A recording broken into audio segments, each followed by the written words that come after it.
Makadi mkoma. Tiripo muno wa Mwari. Zviri sei? Zviri right zvedu. Uyo mukadzi wako ari?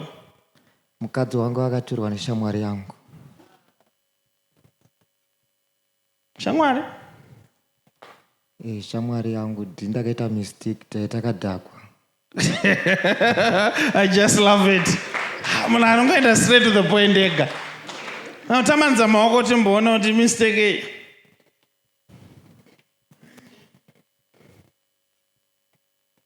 Ayo, taura wega mistake. Ndakamupa namba dzemukadzi wangu nompa dzake. Tichiti timboona kuti vakadzi vedu vakamira sei. Ndobva tasenda mameseji. Okay.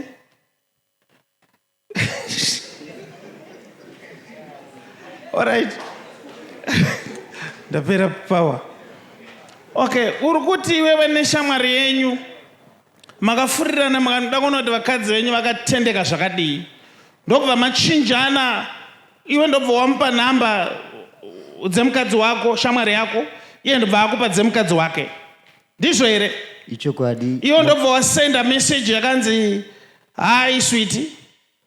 Ichokwadi ndakatosenda message yakanzi hi sweetie kumukadzi. Ishamwari yako ndobva yasendawo message kumukadzi wako yakanzi hi sweetie. Chamaida kuona kuti vakadzi venyu vakaona nhamba dzavasingazive mufoni vanoita sei? Ichokwadi ndizvakaitika, ndakatosenda kuti hi sweetie.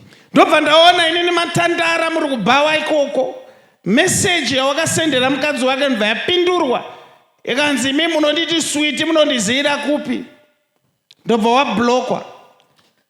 Ichokwadi munhu waMwari dzakabva dzablokwa hadzina kuzombobva dzaita zvakare. Ndakati hanchada kuseka nyaya dzevanhu.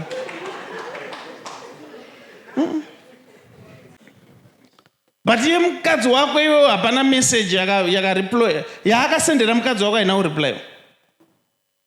Ichokwadi. Voenda kumba. Ndobva wotoshaya kuti wobvunza mukadzi sei kuti nai kune message yamamboona here. Wakaedza kufeya.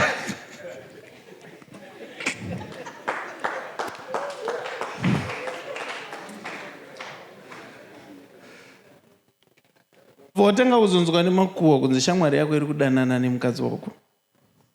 Watanga kunzwa nemakuhwa iwayo. Zvinhu zvacho hazvinozombofamba mushe.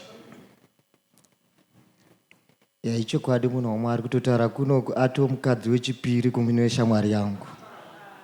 Saka inini udawo ndokubatsire sei? Ndoda kuti mukadzi wangu adzoke.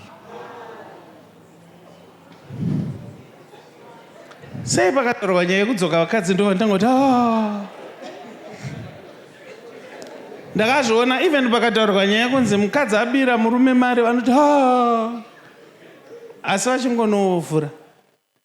Mwari akuitira zvakanaka. Anyway, ichitoda kuti tibatsire zvese.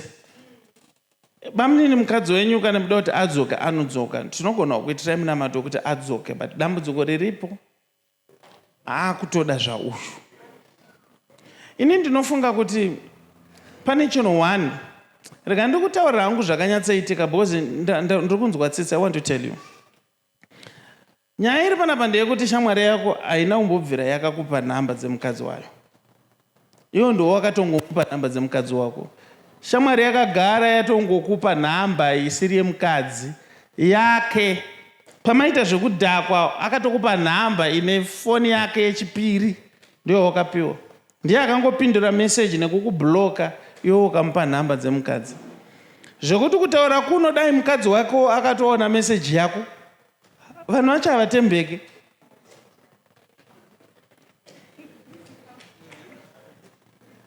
But it's so weird though. So weird. Tomubatsira kuti chii kuti mukadzi adzoke? Huh?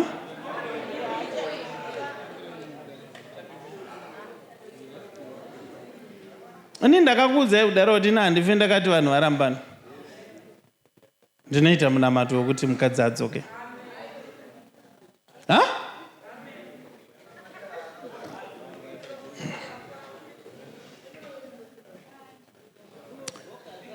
Enda hangu unogara mukadzi wako anodzoka.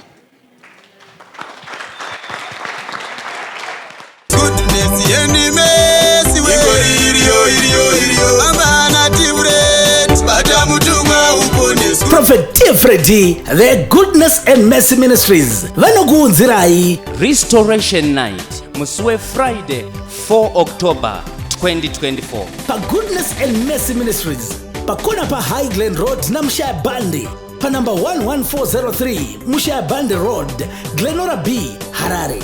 Restoration Night Ngo-9 ntambama kuze kuse yiphungwe udzanayi iphungwe mwine munhu wa Mwari Prophet Tifredi musi Friday 4 October 2024 kuti munzwe zvizere fonai pa 0712 528 094 kana pa 0778 059 270.